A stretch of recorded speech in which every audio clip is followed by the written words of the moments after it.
Bible గ్రంథంలో ఒక వ్యక్తి ఇక నేను భరించలేనయ్యా, ఇక నేను తట్టుకోలేనయ్యా అని ఒక వ్యక్తి చెప్పాడు. ఆ వ్యక్తి ఎవరు తెలుసా? కయ్యూను. ఆదికాండం 4వ అధ్యాయంలో ఆ సంభవం ఉన్నది. ఆదికాండం 4వ అధ్యాయం. మీ అందరికీ తెలుసు ఈ సంభవం. దేవునికి వారు అర్పణలు అర్పిస్తున్నారు. ఎవరు? హేబేలు, కయ్యూను. హేబేలు ఏం చేశాడు? మందలో తొలిచూలు క్రొవ్విన గొర్రెలను తీసుకొచ్చి అర్పించాడు. ఈ కయ్యూను ఏం చేశాడు? కయ్యూను పంట, ఈ కూరగాయలు పంటలో వచ్చుచున్న వాటిని తీసుకొచ్చి దేవునికి అర్పించాడు. అక్కడ ఏం చెప్పబడి ఉన్నదంటే, హేబేలు అర్పణలను దేవుడు అంగీకరించెను, కానీ కయ్యూను అర్పణలను దేవుడు లక్ష్య పెట్టలేదు. ఒకసారి మనం చదువుదాం.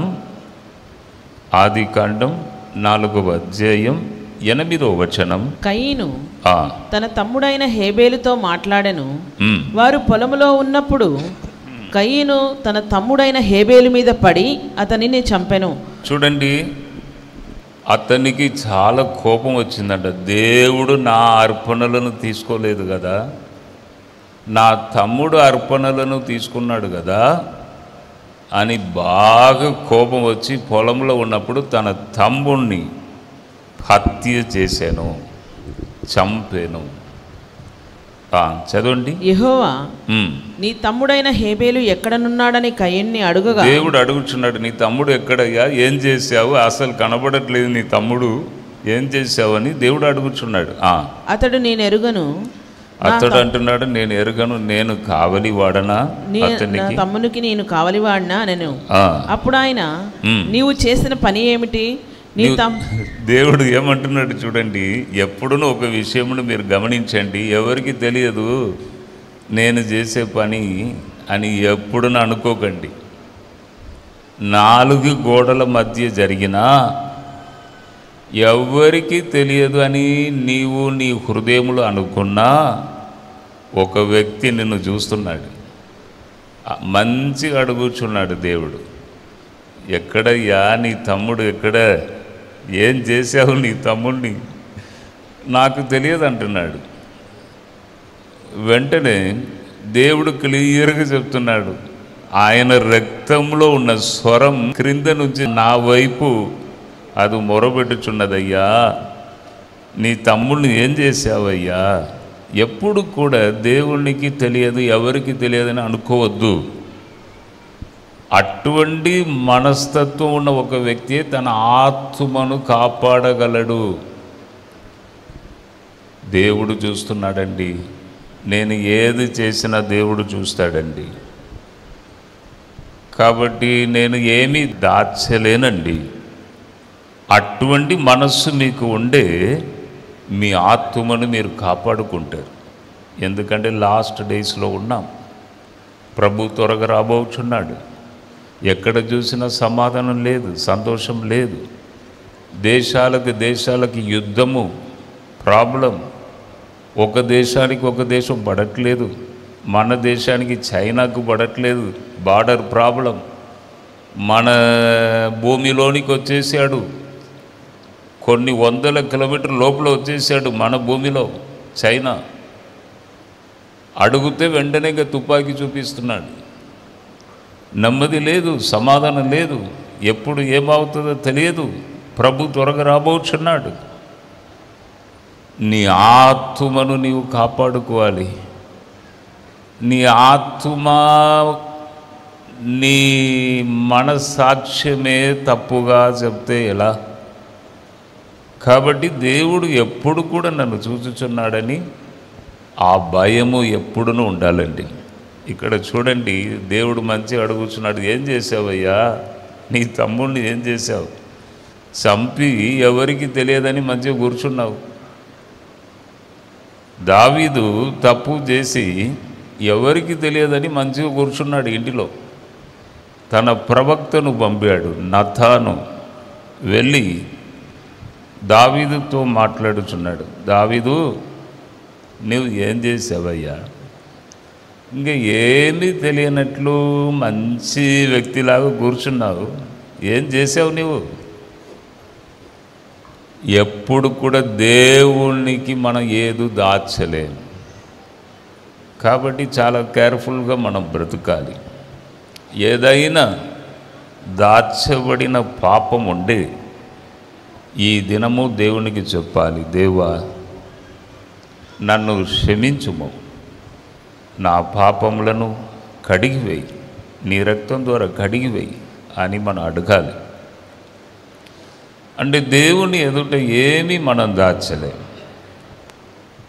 అన్న విషయము ఇక్కడ స్పష్టముగా మనకు అర్థమవుతున్నది. తర్వాత చదవండి. నీ తమ్ముని రక్తము యొక్క స్వరము నేలలో నుండి నాకు మొరపెట్టుచున్నది, కావున నీ తమ్ముని రక్తమును నీ చేతిలో నుండి పుచ్చుకొనుటకు నోరు తెరిచిన ఈ నేల మీద ఉండకుండా నీవు శపింపబడిన వాడవు. నీవు శపింపబడిన వాడవు. నీవు నేలను సేద్యపరిచినప్పుడు, ఇప్పుడు దేవుడే శపిస్తే ఆ వ్యక్తి ఎక్కడ బ్రతకగలడు? ఒక్కొక్కసారి మనుషులు శపించినా తట్టుకోలేకపోతున్నాం. దేవుడే శపిస్తే ఇంకా ఆ వ్యక్తి ఎక్కడ ఉండగలడండి? దేవుడు అంటున్నాడు, నీవు శపింపబడిన ఒక వ్యక్తి.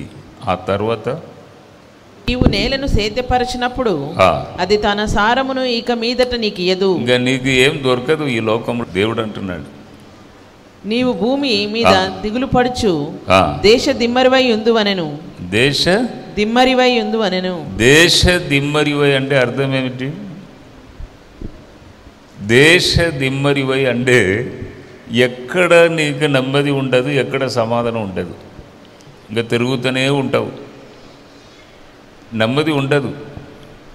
గాబరా గాబరా, ఎక్కడ పడుకుంటావో, ఏం చేస్తావో, ఎక్కడ పోతావో తెలియదు.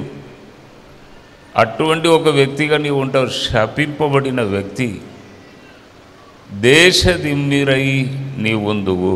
అందుకు కయీను, నా దోష శిక్ష నేను భరింపలేనంత గొప్పది. చూడండి, ఇక్కడ అంటున్నాడు, కయ్యూను అంటున్నాడు, నేను భరించలేను దేవా, అయ్యో ఈ శాపము నేను భరించలేను దేవా. కయ్యూను అంటున్నాడు. మనము కూడా ఒక్కొక్కసారి మన పాపములు, మన క్రియలు బాగా భయంకరముగా మారిన తర్వాత ఒక్కొక్కసారి మనం కూడా చెప్తాం, దేవా నేను చేసిన పాపానికి క్షమాపణ ఉంటుందా? నేను అంత పెద్ద తప్పు చేశాను, నాకు క్షమాపణ ఉంటుందా? ఇక నేను బ్రతకగలనా?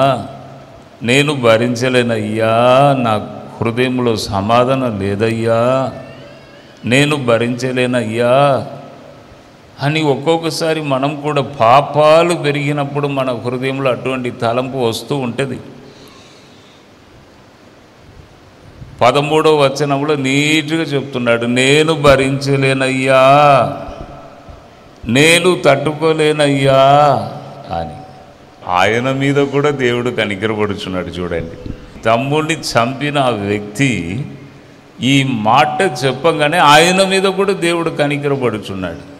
ఆ తర్వాత చదవండి.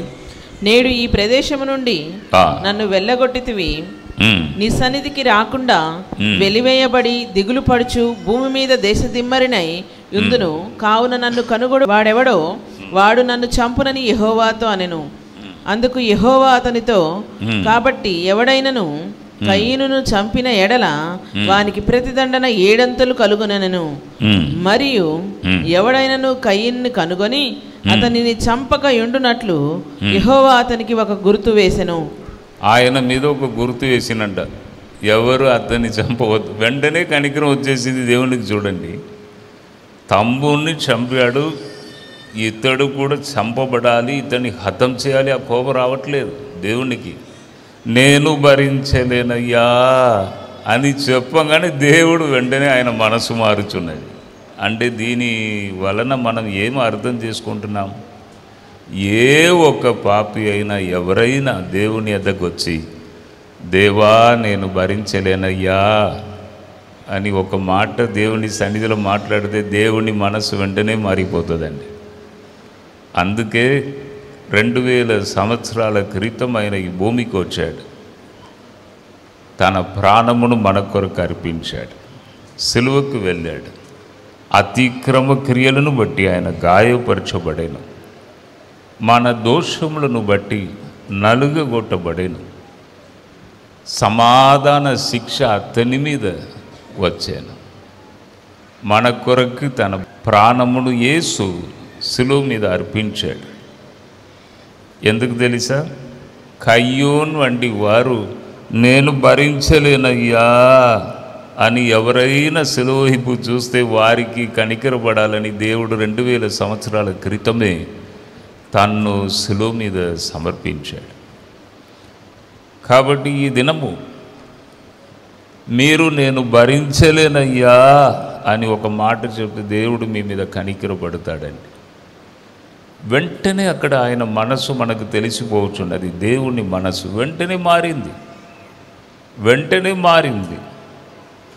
దేవుని బిడ్డలుగా ఉన్న మనము కూడా అలాగే ఉండాలి క్షమించే విషయంలో. అమ్మగారు చెప్తారు, అమ్మగారు మొన్న నాకు 60వ సంవత్సర జన్మదినం మేము వరంగల్లో చేశాం. అప్పుడు అందరూ చూస్తున్నారు. అమ్మగారు అయ్యగారు గురించి ఏ సాక్ష్యం చెప్తారు? ఫస్ట్ మన జీవితం ఎవరికి తెలుసు? పరిశుద్ధాత్మకు తెలుసు. ఎందుకు? మనలో అతడు ఉంటున్నాడు కాబట్టి మనం ఎక్కడ పోతున్నాం, ఏం చేస్తున్నాం, ఏం తలంపుతో ఉన్నా అన్నీ ఆయనకు తెలుసు. సెకండ్ ఎవరికి తెలుసు? మన జీవితం సెకండ్ ఎవరికి తెలుసు? భార్యకు తెలుసు లేదా భర్తకు తెలుసు. కొందరు 25 సార్లు నేను బైబిల్ చదివాను అని చెప్పి భర్తను బాగా తిడుతూ ఉంటారు కొందరు. అంటే బైబిల్ చదవంగానే పవర్ పెరిగిపోతుందా అంటే చెప్తున్నాను. అలాగే భర్త కూడా బాగా బైబిల్ చదివి భార్యను తిడితే, అందుకే ఫలము అని బైబిల్ చెప్తుంది. ఫలము, దేవుని బిడ్డలకు ఫలము అక్కడ కనబడాలి. జీవితంలో ప్రేమ కనబడాలి, విశ్వాసం కనబడాలి, సమాధానం కనబడాలి. కాబట్టి మీ గురించి భార్యకు తెలుసు, భార్యకు భర్త గురించి బాగా తెలుసు. కాబట్టి 60వ సంవత్సర జన్మదినంలో అందరూ చూస్తున్నారు. అమ్మగారు నేను ముందు కూర్చున్నాం వచ్చి. ఇక ఇప్పుడు అమ్మగారు మాట్లాడతారు అనగానే ఇంకా సార్ గురించి ఏం చెప్తారో విందాం. అంటే మీ గురించి మీ భార్య కొద్దిగా సాక్ష్యం సరిగ్గా చెప్పకపోతే ఇంకా అయిపోయినట్టే. అలాగే భార్య గురించి భర్త కూడా, నా భార్య దేవుడు నాకు ఇచ్చిన ఒక బహుమతి అని మీరు మంచిగా మీ భార్య గురించి మంచి సాక్ష్యం ఇస్తే ఇంకా మీ భార్య సక్సెస్ అయినట్టే. మెల్లిగా పక్కకు తీసుకుపోయి అడిగి మెల్లగా అడిగితే, ఏంటిదండి నా భర్త బాగానే చెప్తారండి, బాగా ప్రసంగం చేస్తారండి, కానీ ఇంట్లో అయితే నన్ను ఇలా తిడతారండి, ఇంకా అయిపోయినట్టే పని. దాని కొరకైనా ఏం చేయాలి? నోరు మాట్లాడకుండా మౌనముగా ఉండాలి. ఈ సాక్ష్యమును సంపాదించుటకైనా కాముగా ఉండాలి. అవును, ఎన్ని ఇబ్బందులు వచ్చినా, ప్రాబ్లం వచ్చినా, సమస్య వచ్చినా మౌనముగా ఉండి ఏం చేయాలి? మంచి సాక్ష్యమును భర్త దగ్గర సంపాదించుకోవాలి, భార్య దగ్గర మంచి సాక్ష్యమును సంపాదించుకోవాలి. కొందరు రక్షణ పొందగానే గొర్రెపిల్లలాగా అయిపోతారు. ఇక భార్యకు ఛాన్స్ దొరికినట్టే. ఇప్పుడు గొర్రెపిల్లలాగా అయిపోయారు కదా, ఇంకా ఇష్టం వచ్చినట్టు బాగా భర్త మీద అధికారం చూపిస్తారు. అలా కాదు. అంటే అమ్మగారు మైక్ తీసుకున్నారు, మాట్లాడుతూ మాట్లాడుతూ నా గురించి మంచిగా చెప్పారు. నేను అబ్బా అని అనుకున్నా, మంచి చెప్పారు నా గురించి అని అంటే ఎందుకు చెప్తున్నానంటే, మన జీవితమును మనం కాపాడుకోవాలి. కష్టాలు, ఇరుకులు, ఇబ్బందులు వచ్చినప్పుడు మౌనముగా ఉండి ప్రభు యొక్క గుణం మనలో కనబడాలి, మనల్ని మనం కాపాడుకోవాలి. కాబట్టి ఈ దినము ఎవరైనా నేను భరించలేను అని ఒక సిట్యుయేషన్లో ఉండే, తప్పకుండా మన దేవుని యొక్క మనసు వెంటనే మారిపోవచ్చున్నదండి.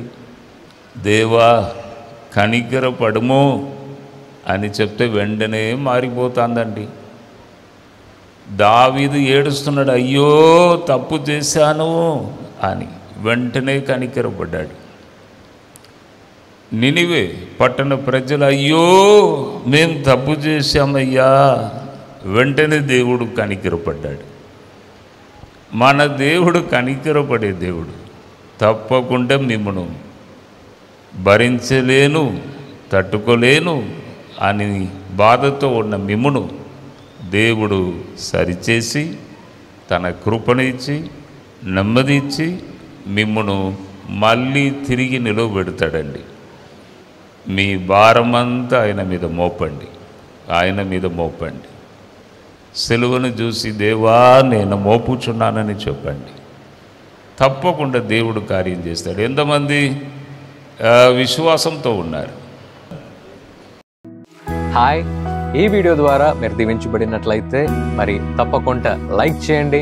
తెలిసిన వారికి ఈ వీడియోని షేర్ చేయడానికి మర్చిపోకండి. ఇంకా మరి వీడియోల కొరకు సబ్స్క్రైబ్ చేయడానికి మర్చిపోకండి. ప్రభు మిమ్మల్ని దీవించును గాక.